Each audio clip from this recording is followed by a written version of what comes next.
Hi friends, good morning. నేను ఈరోజు వంకాయ ఎండు రొయ్యలు కూర చేస్తున్నాను. అవి ఆల్రెడీ క్లీన్గా చేసి పెట్టుకున్న ఎండు రొయ్యలండి. వాటర్లో నానబెట్టుకుంటున్నాను.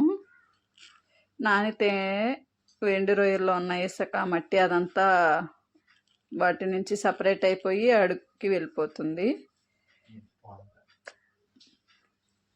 తర్వాత వంకాయలు చిన్న చిన్న ముక్కలుగా కట్ చేసుకోవాలండి.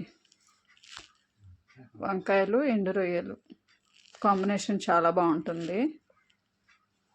ఒకసారి మీరు కూడా ట్రై చేయండి. ఎవరు ట్రై చేయకపోతే.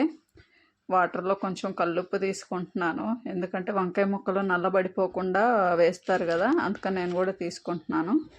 మీడియం సైజులో వంకాయ ముక్కలు కట్ చేసి పెట్టుకున్నాను. తర్వాత ఒక మూకిడి తీసుకొని ఆయిల్ వేసుకొని రొయ్యలు వేసుకొని వేపుకుంటున్నానండి.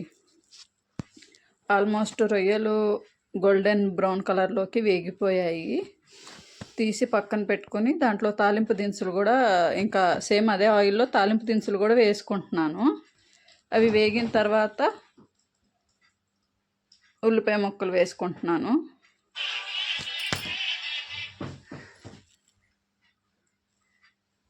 ఉల్లిపాయ ముక్కలు వేగిన తర్వాత ఆల్రెడీ వేపి పెట్టుకున్న రొయ్య ముక్కలు కూడా వేసేసుకుంటున్నానండి దాంట్లో.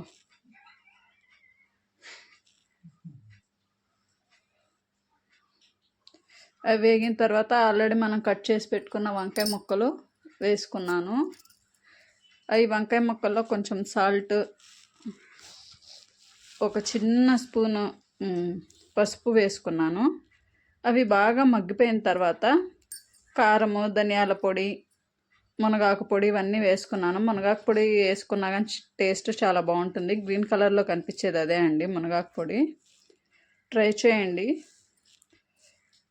Thanks for watching. Bye bye. Take care. చాలా బాగుంటుందండి కర్రీ మాత్రం.